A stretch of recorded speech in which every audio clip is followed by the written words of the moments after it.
আসসালামু আলাইকুম, welcome to FA kitchen. আজকে আমি আপনাদের সাথে খুবই ইয়াম্মি একটি রেসিপি শেয়ার করতে এসেছি, ক্রিসপি পটেটো সমোসা। ঘরে থাকা অল্প কিছু উপকরণ দিয়েই আলুর সাথে এই রেসিপিটি বানিয়ে নিতে পারেন বিকেলে স্ন্যাক্সে অথবা বাচ্চাদের টিফিনের জন্য। আসুন তাহলে রেসিপিটি দেখে নিই। প্রথমে একটি আটার ডো বানিয়ে নিব। এর জন্য 1 কাপ আটা, স্বাদ মতো লবণ দিয়ে দিব। দুইটি উপকরণ ভালোভাবে মিশিয়ে নিব। 2 টেবিল চামচ সয়াবিন তেল দিয়ে সবগুলো উপকরণ আবারও ভালো করে একটু মিশিয়ে নিব। তেল দেওয়াতে আটার এই ময়ানটি খুবই ভালোভাবে মসৃণ হয়ে যাবে। এখানে আমি 1/2 কাপের মতো পানি ব্যবহার করে আটার একটি সুন্দর ডো বানিয়ে নিয়েছি। পারফেক্ট এই ডোটি বানানোর জন্য অবশ্যই 2 টেবিল চামচ সয়াবিন তেল অথবা সাদা তেল ব্যবহার করতে হবে। ময়ানটি রেডি হয়ে গেছে। 10 মিনিটের জন্য রেস্টে রেখে দেব। 2টি আলু সিদ্ধ করে নিয়েছি। আপনারা চাইলে কিউব করে কেটেও গ্রেট করে নিতে পারেন। এটা আমি একটা চালনির সাহায্যে ভালো করে আলুটাকে মথে নিচ্ছি, যাতে করে কোনো রকম কিউব বা দলা না পেকে যায়। এতে করে যে সমোসাটা বানাবো সেটা খুবই সুন্দর, ক্রিসপি এবং ইয়াম্মি হবে খেতে। একটা পেঁয়াজ কুচি নিয়ে নিলাম। 2 পিস কাঁচামরিচ কুচি করে নিয়েছি। 1/4 টিস্পুন চিলি ফ্লেক্স দিয়ে দিয়েছি। আপনারা চাইলে এখানে 1 টেবিল স্পুনও চিলি ফ্লেক্স দিতে পারেন, স্বাদ অনুযায়ী দিয়ে দিবেন। আদা এবং রসুন বাটা দিয়ে দিয়েছি 1 টিস্পুন। লবণ স্বাদ মতো। সুজি দিয়ে দিয়েছি 1/4 কাপ। আপনারা চাইলে এখানে ধনেপাতা অ্যাড করে নিতে পারেন।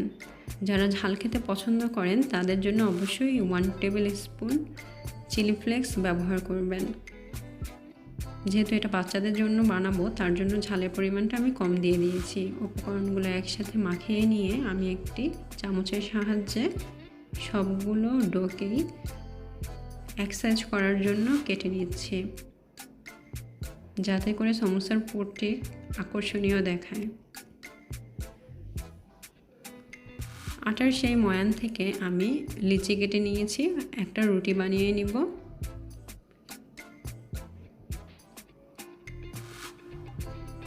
এখন আমি একই শেপ মতো সবগুলো লিচি কেটে নিচ্ছি।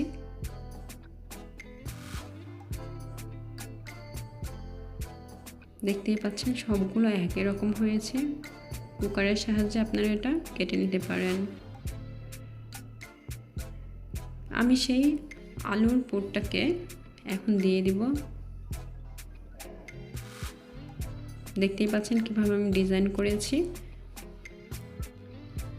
গোল এই রুটিটার ভিতরে আমি আলুর পুরটাকে দিয়ে 2 সাইড থেকেই পেঁচিয়ে নিচ্ছি, সামান্য একটু পানি দিয়ে, যাতে করে এটা না ছুটে যায়। সবগুলো সমোসা আমার রেডি হয়ে গেছে বানানো। এখন আমি মিডিয়াম হিটে এটাকে ভালো করে ভেজে নিব।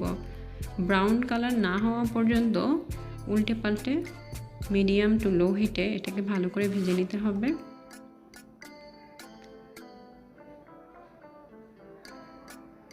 দেখতেই পাচ্ছেন কালারটা কত সুন্দর হয়ে এসেছে, ব্রাউন কালার হয়ে গিয়েছে। এখন এটাকে উঠিয়ে নিব। আলুর এই পুরটি কিন্তু পোড়েনি, শুধু একটু কালার এসেছে। দেখতে যেমন ইয়াম্মি, খেতেও তেমনি হেলদি এবং টেস্টি ছিল। ঘরোয়া উপকরণ দিয়ে অল্প সময়ের ভিতরে এই ইয়াম্মি সমোসাটি বানিয়ে নিতে পারেন। যাদের রেসিপিটি ভালো লেগেছে অবশ্যই একটি লাইক এবং কমেন্টস করে জানাবেন। আল্লাহ হাফেজ।